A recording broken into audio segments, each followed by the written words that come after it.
Yohanes 6 ayatnya yang pertama hingga ayatnya yang ke-12, kemudian dilanjutkan ayatnya yang ke-35 dan 47. Sudah dapat Bapak Ibu? Amin.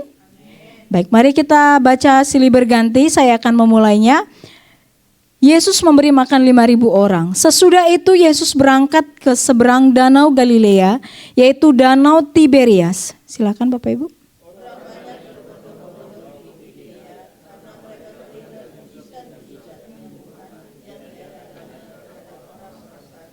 Dan Yesus naik ke atas gunung dan duduk di situ dengan murid-muridnya.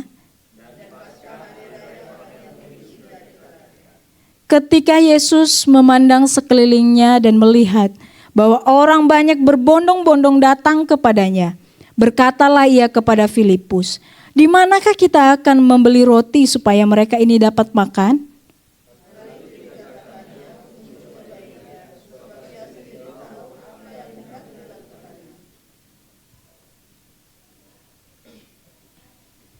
Jawab Filipus kepadanya, "Roti seharga 200 dinar tidak akan cukup untuk mereka ini, sekalipun masing-masing mendapat sepotong kecil saja."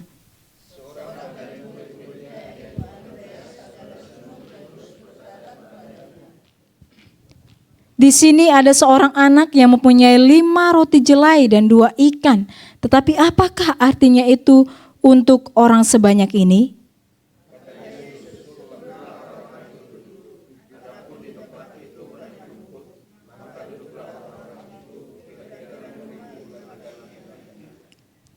Lalu Yesus mengambil roti itu, mengucap syukur dan membagi-bagikannya kepada mereka yang duduk di situ. Demikian juga dibuatnya dengan ikan-ikan itu sebanyak yang mereka kehendaki.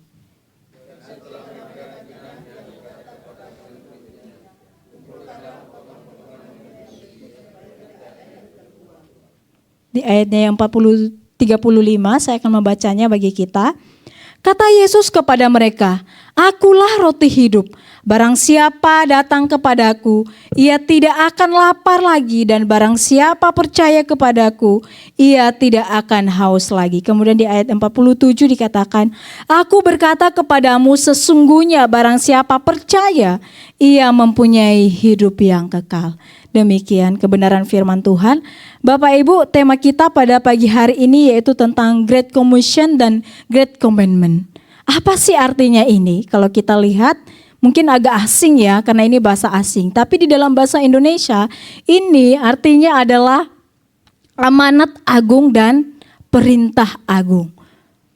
Saya yakin ketika kita mendengar bagian ini, amanat agung dan perintah agung, mungkin beberapa di antara kita bingung. Yang biasanya kita dengar dan tidak asing bagi kita adalah amanat. Amanat apa Bapak Ibu? Masih ada kan di tempat ini ya nyawanya ya? Amin. Enggak di mana-mana ya. Amanat agung. Dan kita mungkin asing sekali dan jarang sekali mendengar perintah agung. Jadi kedua hal ini mari kita lihat Bapak Ibu, apa sih perbedaan amanat agung dan perintah agung ini? Kenapa ada dua padahal akhirnya sama-sama si agung? Perintah agung dan amanat agung. Bapak Ibu, sebelum kita jauh belajar tentang kebenaran firman Tuhan ini, ada beberapa contoh peristiwa yang terjadi, mari kita perhatikan dan simak. Yang pertama,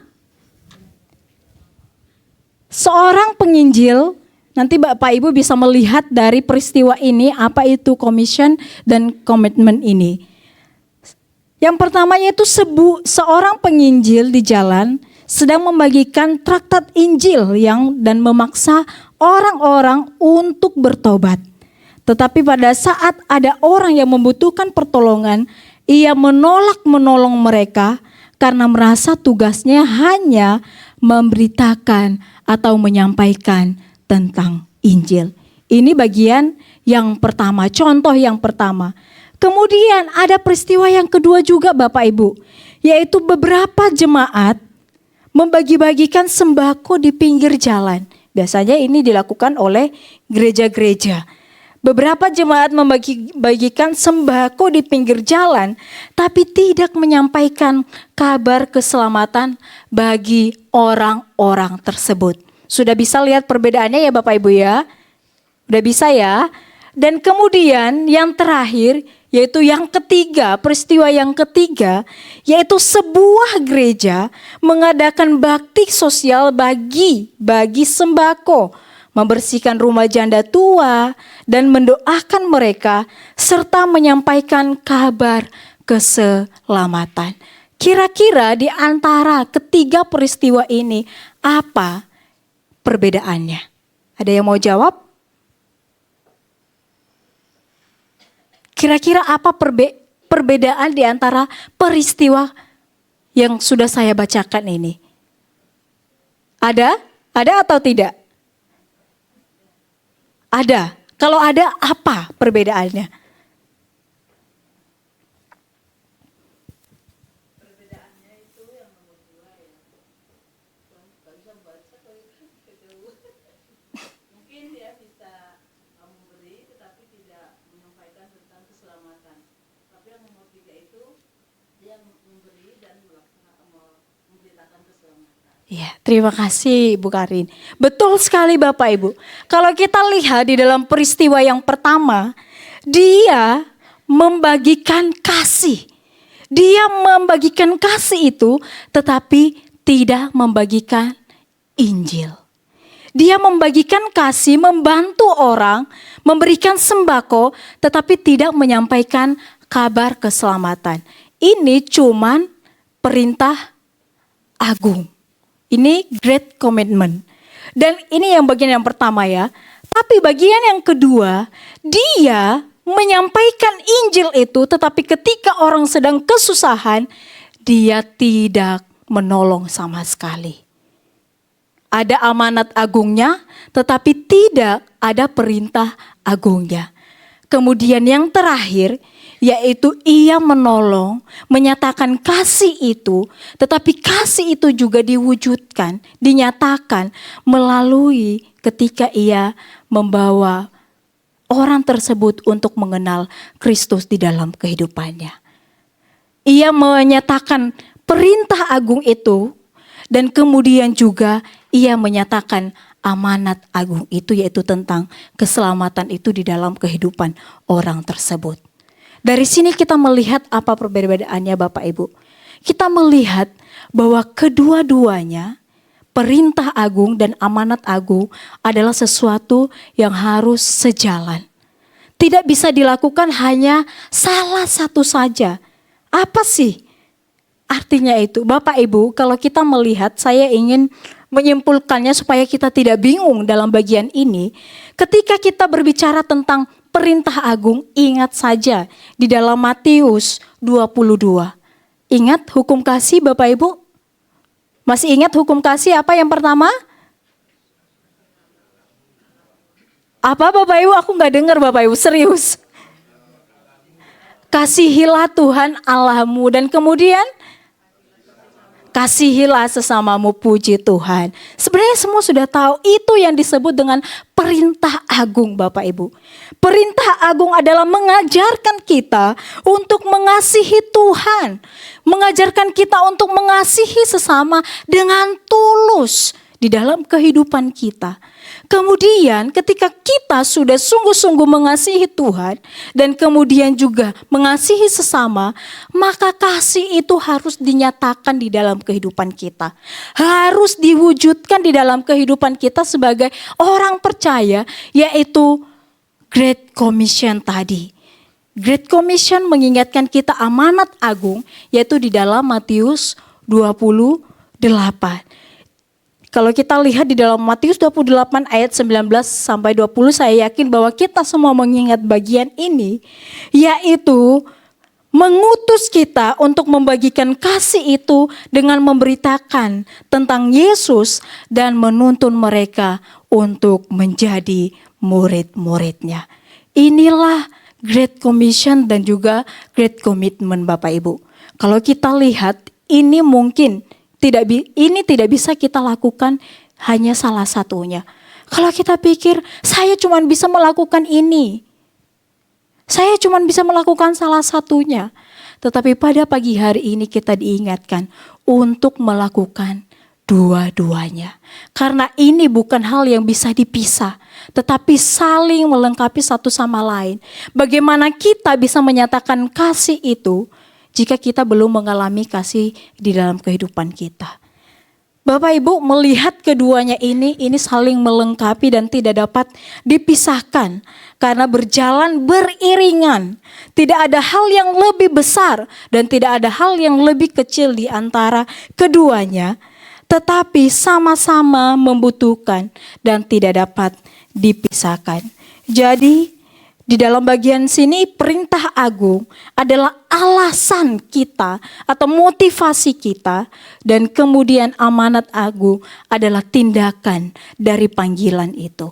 Tindakan dari kasih yang sudah kita miliki di dalam kehidupan kita sebagai orang-orang percaya. Dan inilah yang dilakukan oleh Tuhan Yesus di dalam bacaan yang sudah kita baca tadi. Mungkin kita berpikir apa hubungannya di dalam bacaan kita dengan tema yang kita bahas pada pagi hari ini, Bapak Ibu. Ketika kita melihat bacaan kita, di situ kita melihat bahwa Yesus menjalankan keduanya. Dia mengasihi orang-orang yang mendengar pada saat itu ya bersama-sama dengan dia. Tetapi ketika ia mengasihi dengan memberikan 5 roti dan kemudian 2 ikan, maka juga ia tidak hanya memenuhi kebutuhan jasmani mereka, tetapi Tuhan juga memberitakan Injil itu. Bukan hanya sembako atau bantuan yang Tuhan berikan kepada mereka, tetapi pada saat yang sama juga Tuhan menyatakan siapa Injil itu dan apa Injil itu di dalam kehidupan mereka sebagai orang-orang percaya. Bapak Ibu, Tuhan memberikan makanan 5.000 orang dari 2 roti dan 5 ikan. Betul? Salah. Dari 5 roti dan 2 ikan. Sebagai bentuk kasih dan konkret dari kepedulian Yesus bagi banyak orang yang sedang kelaparan pada saat itu. Dan kemudian di dalam Yohanes, saya tidak fokus di dalam bagian bagaimana dan apa proses yang terjadi. Tetapi apa yang dilakukan oleh Yesus di dalam bagian ini. Ini cuma jadi contoh di dalam bagian ini, di dalam Yohanes 6 ini Bapak Ibu. Jadi kalau kita lihat dilanjutkan di dalam Yohanes 6 sampai 26 hingga 40, Yesus menyampaikan Injil dan mengarahkan mereka pada kehidupan yang kekal. Yesus menyampaikan bahwa ia adalah roti hidup yang memberikan kehidupan kekal bagi setiap mereka. Tuhan mencukupkan kebutuhan jasmani mereka, tetapi juga kebutuhan rohani. Oleh karena itu kita belajar di dalam bagian ini, di dalam gereja kita, ketika kita ingin melakukan sesuatu, bantuan sosial, ketika kita memberikan sembako atau apapun itu, mari kita diingatkan pada pagi hari ini, supaya kita juga tetap menjalankan Injil itu, menyampaikan Injil itu lewat perbuatan-perbuatan yang kita lakukan di dalam kehidupan kita, bahkan di dalam gereja kita. Jadi apa yang dilakukan Yesus adalah bisa juga dikatakan sebagai pelayanan misi holistik, Bapak Ibu. Apa sih misi holistik itu? Ya seperti ini Bapak Ibu. Ia juga membantu orang, tetapi ia juga ketika membantu orang, ia membawa orang itu untuk mengenal Kristus dan mengenal siapa itu Tuhan. Dan membawa mereka kepada jalan kebenaran. Karena jika kita melihat pelayanan-pelayanan Yesus, bahkan di dalam pelayanan-pelayanannya selama ia hidup, ia selalu melakukan hal tersebut. Ketika ia memberikan kesembuhan, tetapi juga ia menyertakan kebenaran firman Tuhan. Ketika ia menolong orang, ia juga tetap memberikan kebenaran itu bagi mereka. Selalu Tuhan melakukan ini di dalam pelayanannya. Selalu Tuhan membagikan, menolong mereka, tetapi juga menyampaikan kebenaran itu, menyampaikan Injil itu di dalam setiap kehidupan mereka Bapak Ibu. Bahkan bukan hanya untuk dirinya sendiri, tetapi bagian ini juga diajarkan bagi murid-muridnya. Supaya mereka melakukan seperti apa yang dilakukan oleh Tuhan. Mereka melakukan pelayanan misi holistik di dalam pelayanan mereka. Dan ini juga tidak hanya diajarkan kepada para muridnya, tetapi juga kita pada saat ini. Di dalam gereja kita juga diajarkan untuk melakukan hal yang demikian. Gereja dipanggil untuk menghidupi keduanya, bukan cuma salah satunya. Gereja dipanggil untuk melakukan keduanya secara seimbang, mengasihi sesama dengan nyata, dan membawa dunia kepada Kristus, Sang Roti Hidup itu. Lalu apa yang bisa kita lakukan? Dan apa yang harus kita lakukan sebagai orang-orang percaya? Kita bersyukur Bapak Ibu, Tuhan telah memanggil kita untuk ikut terlibat di dalam pekerjaannya. Kita bersyukur Tuhan mempercayakan pekerjaan yang luar biasa untuk menyatakan siapa Kristus itu bagi orang-orang di sekeliling kita. Bapak Ibu, kalau kita lihat hal pertama di dalam bagian poin pertama di dalam pembahasan kita pada pagi hari ini, yaitu misi gereja adalah partisipasi dalam Missio Dei. Apa ini? Apa artinya Missio Dei? Bapak Ibu mungkin kita bingung, tapi saya ingin beritahukan bagi kita. Kata Missio Dei adalah, ini berasal dari bahasa Latin, yang memiliki arti ini adalah misi Allah. Gereja berpartisipasi dalam misi Allah. Gereja dipanggil untuk mengambil bagian di dalam misi Allah. Jadi ingat, kita dipanggil untuk melakukan misi Allah. Bukan kita yang punya misi, tetapi Allah sendiri itu yang punya misi, kemudian memakai kita untuk menyampaikan misi itu bagi orang-orang di sekeliling kita. Ini menegaskan bahwa Allah yang punya misi, menegaskan bahwa misi bukan berasal dari gereja, tetapi dari Allah itu sendiri.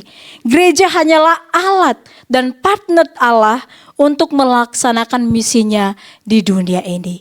Jadi kita diingatkan pada pagi hari ini, jangan sesekali kita sombong dan berbangga diri dengan apa yang kita lakukan. Jangan sampai kita sombong ketika kita sudah melakukan pelayanan yang mungkin luar biasa tanggung jawabnya. Ingat, itu Tuhan percayakan bagi kita. Tuhan hanya mempercayakan itu bagi kita, dan kita bersyukur karena kita terlibat di dalam misi Allah. Kita bersyukur karena Tuhan mau memakai kita. Karena kalau dipikir-pikir Bapak Ibu, siapa sih kita ini? Siapa kita ini di hadapan Tuhan sehingga kita bisa terlibat di dalam pekerjaannya? Sungguh luar biasa ketika Tuhan memakai kita untuk terlibat dan memanggil kita untuk melaksanakan misinya di tengah dunia ini. Ketika kita baca di dalam bagian ini Yohanes 6, Yesus memberikan makan 5.000 orang dengan 5 roti dan 2 ikan. Itu bukan hanya mukjizat, tetapi tanda kasih Allah yang nyata bagi kebutuhan manusia. Yesus tidak hanya peduli pada hal-hal jasmani, tetapi juga Tuhan peduli dengan hal-hal rohani, sangat-sangat peduli. Dan juga tidak hanya peduli dengan hal-hal rohani Bapak Ibu, tetapi Tuhan juga mengingat kebutuhan jasmani umat manusia. Oleh karena itu misi Allah menyelamatkan manusia yang secara utuh. Bukan hanya kerohaniannya, tetapi juga jasmaninya di dalam kehidupan kita. Oleh karena itu yang menjadi aplikasinya di dalam kehidupan kita, biarlah kita sebagai jemaat Tuhan, kita sebagai orang-orang yang sudah dipanggil, kita juga dipanggil untuk melayani. Kita juga dipanggil untuk melayani kebutuhan orang-orang di sekeliling kita. Ketika ada orang yang susah, ketika kita mampu, marilah kita bisa menolong mereka. Kita dipanggil untuk memenuhi kebutuhan sesama kita juga. Entah itu dengan memberi makan, entah itu dengan menolong mereka yang miskin, atau mendampingi mereka yang saat ini sedang menderita. Bersyukur Bapak Ibu jika kita bisa menjadi orang-orang yang bisa mendengarkan orang-orang yang berkeluh kesah. Berarti Tuhan memakai kita untuk menguatkan mereka. Bersyukur jika kita bisa memiliki lebih dan juga bisa membantu orang yang membutuhkan, yang berkekurangan. Berarti Tuhan mau memakai kita untuk melayaninya di dalam hal tersebut. Bersyukur jika kita mungkin kalau lihat orang sakit kok rasanya sedih sekali. Bersyukur berarti Tuhan mau memakai kita di dalam hal tersebut. Bapak Ibu, di dalam pelayanan bukan hanya di dalam gereja, tetapi ketika kita melakukan segala sesuatunya untuk kemuliaan Tuhan, itu juga pelayanan yang Tuhan panggil dan yang Tuhan percayakan bagi kita. Oleh karena itu, mari kita jangan berhenti di dalam bagian sini, tetapi kita juga ketika kita menolong, ketika kita mau membantu, kita juga menunjuk dan membawa mereka kepada Kristus, sumber kasih sejati itu. Mari kita terus dalam segala aktivitas kita, kegiatan kita, mari terus kita lihat Kristus. Dan kemudian bahkan ketika kita menolong, mari kita katakan, saya mau mengasihi kamu, saya mau membantu kamu, karena Kristus sudah lebih dulu mengasihi dan mau menolong saya. Itulah, jadi penginjilan itu bukan hanya terima Yesus. Tidak Bapak Ibu, tetapi ketika di dalam apa yang kita lakukan dalam hal kecil pun, terus kemudian kita bilang, itu saya bisa melakukan itu karena Kristus. Itu sudah sama halnya kita melakukan kedua hal ini. Kita menunjukkan kasih itu dan juga kita menyatakan untuk membawa mereka dalam kebenaran firman Tuhan itu. Kemudian yang kedua Bapak Ibu, Great Commandment dan Great Commission adalah dua dimensi dari satu panggilan. Yesus menegur orang banyak yang hanya mencari roti lalu berkata, "Akulah roti hidup. Barang siapa datang kepadaku, ia tidak akan lapar lagi." Di sini Yesus mengajarkan bahwa manusia bukan hanya butuh roti saja, bukan hanya untuk memenuhi kebutuhan jasmani mereka, tetapi membutuhkan Kristus sebagai roti hidup. Jadi Bapak Ibu, dari sini kita lihat bahwa kasih yang sejati harus diwujudkan dengan perbuatan. Dan kasih itu harus membawa mereka kepada Injil. Kasih yang kita nyatakan kepada orang-orang di sekeliling kita harus tetap membawa mereka kepada kasih Kristus itu. Jadi seperti kita mungkin ibu-ibu rumah tangga, kita yang sudah berkeluarga, ketika hal kecil pun di dalam rumah kita, ketika kita sedang memasak, kemudian kita bisa tetap dalam meja makan itu, kita bisa membahas sambil makan, kita bisa menceritakan tentang Kristus itu. Saya bisa melakukan itu, saya bisa mengasihi kalian, saya bisa melakukan dengan sungguh-sungguh tanpa pamrih untuk memasak buat kalian karena Tuhan yang sudah mengasihi. Jadi dalam hal-hal kecil pun kita terus melihat Kristus di dalam setiap kehidupan kita sebagai orang-orang percaya. Bapak Ibu, kedua sisi ini tidak bisa dipisahkan. Kasih tanpa pengutusan hanya berhenti sebagai emosi atau pelayanan sosial semata. Dan pengutusan tanpa kasih akan menjadi paksaan atau rutinitas tanpa makna. Yang menjadi aplikasinya bagi kita bahwa sebagai gereja kita harus seimbang. Sebagai gereja kita harus melakukan kedua-duanya. Jangan hanya menjadi gereja sosial yang membagikan berkat jasmani tetapi tidak ada Injil di dalamnya. Jangan sampai kita menjadi gereja yang hanya mau membantu orang-orang tetapi tidak ada Injil di dalamnya. Dan bersyukurnya kita di dalam gereja kita di tempat ini, yaitu dari komisi bapak-bapak yang melayani di mana ya? Yang di barat itu bapak-bapak yang dilayani di Pelita Permai. Itu adalah juga salah satu contoh dari bagian ini Bapak Ibu. Karena mereka, bapak-bapak dan kita semua gereja ini mengasihi mereka. Kita mengasihi sesama kita dengan tulus. Tetapi kasih itu tidak hanya berhenti di bagian situ saya mengasihi. Tetapi ada wujudnya. Yaitu ketika para bapak-bapak, para hamba Tuhan, bahkan mungkin dari kita sebagian dari sini, datang ke sana jauh-jauh, bahkan juga membawa berkat bagi mereka, membagikan makanan, itu adalah wujud kasih. Tapi itu tidak cuma datang dan membawa makanan, tidak. Tetapi melayani di sana, menyampaikan Injil itu, melayani mereka dengan memimpin pujian. Kalau kita pikir-pikir, apa sih untungnya kita? Mohon maaf, jauh-jauh ke sana dari sore sampai malam. Gak ada bayaran apa-apa loh Bapak Ibu. Tapi kenapa kita tetap melakukan itu? Karena kita mengasihi dengan tulus. Dan kemudian kasih itu dinyatakan dan diwujudkan lewat kehidupan kita. Yaitu ketika kita mau melayani mereka, kita mau datang ke sana walaupun jauh. Bahkan awalnya kita tidak mengenal mereka. Tetapi itulah tadi namanya, ini dua sisi yang tidak bisa dipisahkan, yang ada di dalam satu panggilan. Sebagai gereja kita harus seimbang.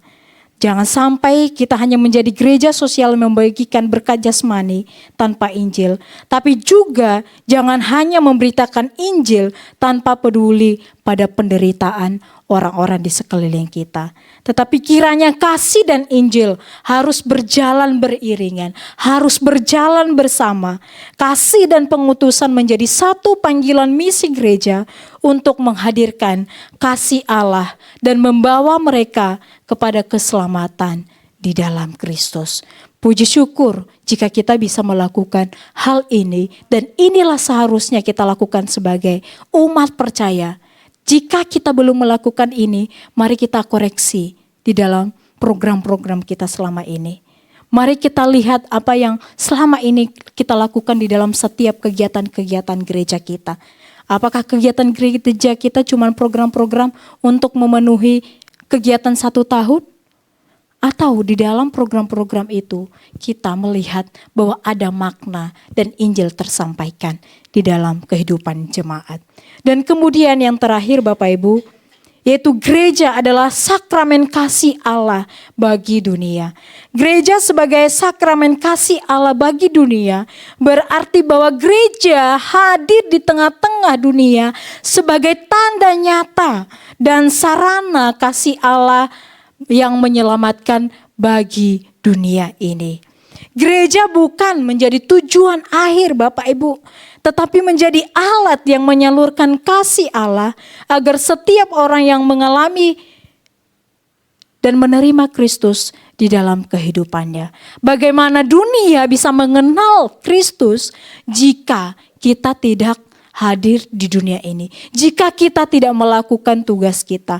Bagaimana mereka tahu bahwa Yesus adalah juru selamat jika kita tidak menyatakan kasih dan Injil itu bagi mereka? Bagaimana keluarga kita bisa menerima Kristus dan mendengar kabar tentang Yesus jika kita tidak menunjukkan kasih dan menghidupi kasih di dalam kehidupan kita? Karena gereja hadir sebagai sarana, sebagai jalan untuk menyatakan kasih kepada orang-orang yang ada di sekeliling kita. Yesus berkata, "Akulah roti yang telah turun dari surga. Roti yang kuberikan itu adalah dagingku yang akan kuberikan untuk hidup dunia." Yesus memberikan dirinya sepenuhnya sampai mati di kayu salib. Seperti Yesus yang memberi dirinya sebagai roti hidup Bapak Ibu, gereja juga dipanggil untuk melakukan hal demikian. Gereja dipanggil untuk menjadi tanda kasih Allah di dunia ini. Gereja harus membuat dan memampukan diri supaya dunia ini merasakan kasih Allah. Gereja bukan gedung, tetapi gereja adalah kita, umat-umat percaya. Bagaimana mereka bisa melakukan itu, mereka melihat itu jika kehidupan kita tidak kita nyatakan kasih itu. Jika kita tidak menghidupi kasih itu di dalam kehidupan kita. Gereja harus hadir di tengah-tengah masyarakat sebagai terang dan garam. Dan jemaat dipanggil untuk berbeda dari dunia ini. Gereja dipanggil untuk menjadi terang dan garam bagi mereka. Supaya kita bisa menyatakan kasih dan mereka juga memiliki kasih itu di dalam kehidupan mereka. Oleh karena itu, kita hidup di dalam kehidupan kita sehari-hari. Kita harus menjadi roti yang membuat orang lain merasakan kehadiran Kristus. Jadi ingat, kita ada dimanapun kita berada. Jangan supaya mereka melihat kita, tetapi kiranya Kristus yang mereka lihat. Di dalam pelayanan yang kita lakukan, biarlah kiranya Kristus yang terlihat, bukan kita. Ketika kita menolong orang, biarlah Kristus yang terlihat, bukan karena kita. Ketika kita ingin membantu mereka, biarlah Kristus yang terlihat, bukan karena kita, Bapak Ibu. Karena kenapa? Kita hanyalah sarana dan alat yang dipakai Tuhan. Oleh karena itu, Yesus di dalam bagian ini bukan hanya memberi roti, tetapi ia adalah roti hidup itu. Maka gereja yang sejati adalah gereja yang mengasihi dengan nyata dan memberitakan Kristus dengan setia. Mari kita melakukan bagian ini dan kedua ini, yaitu Great Commission dan Great Commandment. Bapak Ibu, Yesus memanggil kita bukan hanya untuk memberitakan Injil, tetapi juga menghidupi kasih itu. Yesus di dalam bagian ini mengajarkan kita untuk pergi, menyatakan kasih itu, dan juga tidak lupa supaya membawa mereka kepada Kristus, supaya juga mereka mengenal juru selamat di dalam kehidupan mereka. Jika kita hanya memberitakan tanpa mengasihi, Injil akan menjadi terasa dingin, Bapak Ibu. Dan jika kita hanya mengasihi tanpa memberitakan kebenaran itu, orang tidak akan mengenal sumber kasih itu, bahwa Yesus adalah juru selamat. Tetapi karena itu, marilah kita hidup seperti Yesus. Marilah kita melakukan seperti apa yang Yesus lakukan, yaitu hadir di tengah-tengah sesama, hadir di tengah-tengah dunia, menolong kebutuhan mereka, dan pada saat yang sama membawa mereka untuk mengenal Kristus. Biarlah kiranya ini mengingatkan kita apa yang sudah kita lakukan selama ini. Apakah kita hanya melakukan bagian salah satunya? Tetapi pada pagi hari ini kita diingatkan untuk melakukan dua-duanya. Karena ini harus berjalan beriringan. Tidak bisa dipisahkan satu sama lain. Mari kita merenungkan bagian ini Bapak Ibu. Dan mari kita lihat apa yang sudah kita lakukan. Dan jikalau masih belum, kita diingatkan untuk melakukannya saat ini. Mari kita menundukkan kepala.